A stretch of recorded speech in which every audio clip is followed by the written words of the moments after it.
Bom dia, sétimo ano. Hoje nós vamos fazer uma revisão do capítulo utilizando os exercícios propostos das páginas 82 e 83. Então vamos lá.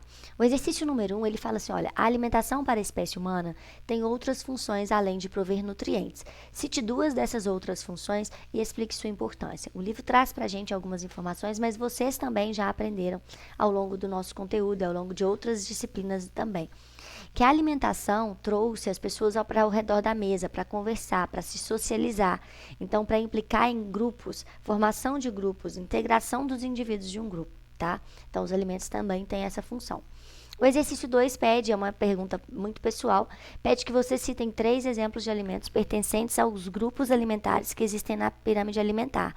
Então, na pirâmide alimentar, a gente tem os alimentos energéticos, os reguladores, os construtores e aqueles energéticos extras, né? Quais são os energéticos? Aqueles que nos dão energia para realizar as nossas atividades, para a gente geralmente abastece o nosso corpo com a energia suficiente para a gente realizar as nossas atividades. Então, os cereais, os pães, as raízes, os tubérculos, né?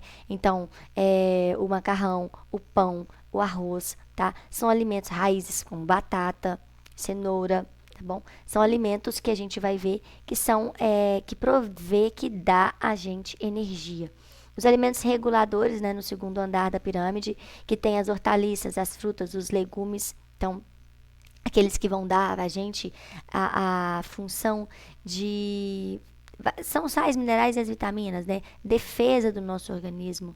E aí depois tem o terceiro nível, né, da nossa pirâmide, que é a pirâmide onde ficam os construtores, os leites, produtos lácteos, as carnes, os ovos, os legumes que têm proteína, que funcionam na regulação, na construção de partes do nosso corpo, como ossos, cabelo, pele, tá? E os energéticos lá no topo, aqueles que a gente quase não pode comer, onde se encontram as balas, os óleos, as gorduras, os salgadinhos, os chocolates e etc.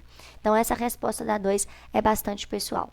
No exercício 3, pede que a gente observe os rótulos. A gente tem aí um rótulo brasileiro e um rótulo chileno.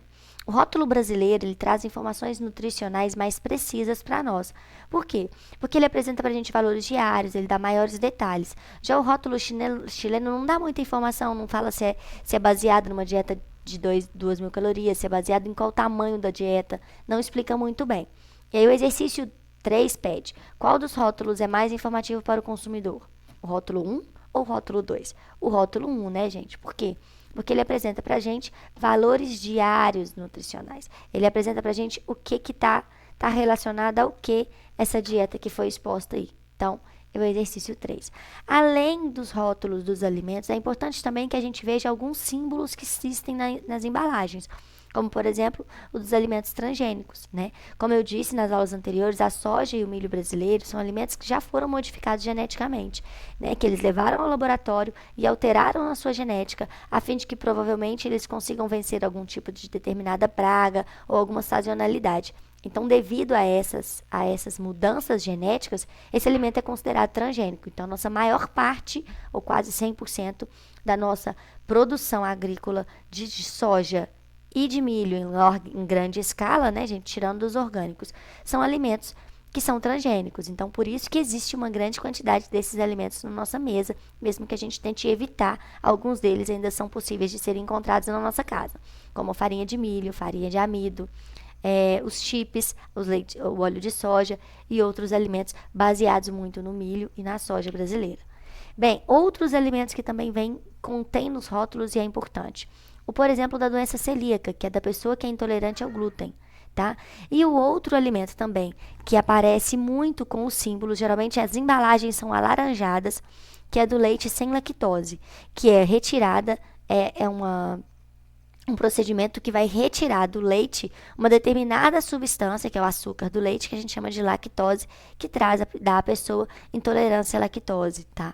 Bem, o exercício 4 fala assim, olha, julgue as afirmativas a seguir como verdadeiras ou falsas, justificando as afirmativas falsas. A primeira está assim, olha, os carboidratos simples estão na base da pirâmide alimentar. Gente, os carboidratos complexos estão na base da pirâmide alimentar, tá? Os simples estão no topo, lá junto com os doces, tá bom, gente? Os monossacarídeos. Depois está assim, ó, todos os carboidratos têm função energética. Falsa também, porque nem todos os carboidratos têm função energética. Alguns, como a celulose ou a quitina, têm função estrutural. Os lipídios são importantes na produção dos hormônios sexuais. Verdade, os lipídios estão sim na produção da testosterona e do estrogênio. O cálcio é encontrado no leite e em seus derivados. Verdade, ele é encontrado nas folhas verdes escuras e no leite e nos derivados, tá certinho? 5. Alguns atletas ingerem suplementos de carboidratos antes de praticarem as atividades físicas e suplementos de proteínas ao final da atividade. Explique os objetivos dessa prática. Nós realizamos uma atividade dessa, né? Os suplementos de carboidratos e de proteínas, eles têm função de promover da energia e também na construção dos músculos. Então, eles participam da composição e dando energia. Então, por isso a necessidade de carboidrato, para dar energia. E por que a necessidade de proteína? Para realizar a suplementação da função estrutural dos músculos. Beleza? E o exercício 6 fala assim, olha, algumas pessoas não podem consumir leite nem seus derivados devido à alergia ou à intolerância. Indique como essas pessoas podem obter cálcio em suas dietas.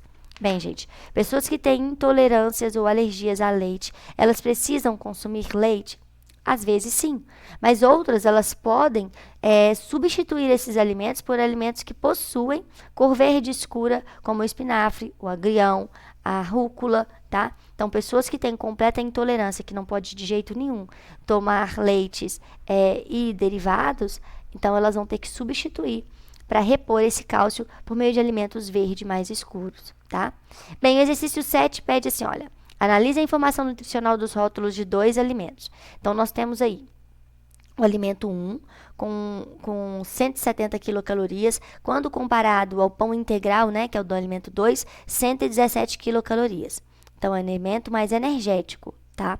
Quando a gente avalia os carboidratos, o alimento pão normal, o pão tradicional, tem 34 gramas, para o alimento do pão integral, carboidrato 16 gramas. Todos os dois, vocês podem olhar, que está baseado na mesma dieta de 2.000 quilocalorias. Nas proteínas, dá uma olhada para vocês verem que legal. Proteína, o pão o tradicional tem 4,8 gramas. Já o pão integral tem 8 gramas, né? É um pão com maior quantidade de proteínas. As gorduras totais, se a gente avaliar, o pão integral tem mais gorduras totais. E no final, a quantidade de sódio do pão integral é maior do que a quantidade do pão tradicional. Mas existe uma coisa no pão integral que é extremamente importante, que é a fibra alimentar. O pão tradicional não possui e o pão integral tem em uma grande quantidade. E aí vamos à pergunta. Com base nos rótulos e nos conhecimentos sobre o assunto, responda. Qual dos 2 alimentos fornece mais energia? Gente, o alimento 1, porque ele tem uma maior quantidade de valor energético, sendo que é 170 quilocalorias. Então, o alimento 1 fornece mais energia. E aí na B pergunta assim, olha, qual dos 2 alimentos tem maior quantidade de nutrientes estruturais? Justifique. Então, alimento estrutural são as proteínas. Então, o alimento 2 possui uma maior quantidade de nutriente, né? A gente viu que existe uma maior quantidade de proteína no pão integral. Por que gordura trans não tem porcentagem de valores diários estabelecidos? Gente, as gorduras trans, elas são gorduras sintéticas e o corpo humano não necessita delas para funcionamento, tá? Então, eles não apresentam um valor diário recomendado, porque não há necessidade dela estar ali.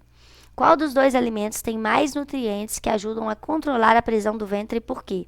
Gente, a fibra alimentar, ela está nos alimentos de origem vegetal, que possuem celulose. Por ela não ser digerida, ela vai ser um regulador intestinal, porque vai sair do jeito que ela entrou. Então, o alimento 2, ele representa uma maior quantidade de fibras, portanto, ele que vai funcionar aí como regulador da prisão de ventre. E o exercício 8. Considerando que a obesidade é um problema grave de saúde, cite 2 medidas que o governo do Brasil pode tomar para prevenir a obesidade e outras 2 medidas para combatê-las. Bem, gente, o governo poderia prover uma política, né, de educação alimentar para crianças e adolescentes nas escolas, criar espaços públicos adequados para atividades físicas, né, mas é muito voltada à questão da conscientização das pessoas a respeito da alimentação. O que geralmente tem sido medidas que a gente pode fazer, né, para combater a obesidade? Pode fazer o acompanhamento profissional, a fim de que de reduzir o peso, fazer também a questão da reeducação alimentar, né? Podemos também incentivar a prática de atividades físicas, oferecer convênios com empresas para incentivo do combate à obesidade por meio de uma alimentação adequada, por meio de construção de academias e etc. Assim, nesse sentido, promover mesmo uma alimentação saudável e uma vida saudável, um bem-estar físico, né? Exercício 9. Determine as causas e as consequências das doenças anorexia, desnutrição e obesidade. Nós falamos que tanto a anorexia quanto a desnutrição e a obesidade são causadas por uma alimentação inadequada, né? A desnutrição e a anorexia, ela caracteriza-se pela falta de alimento. A obesidade pelo excesso de alimento, na verdade, excesso de quilocalorias, né, ingeridas durante um período de dia e gasto de pouca energia.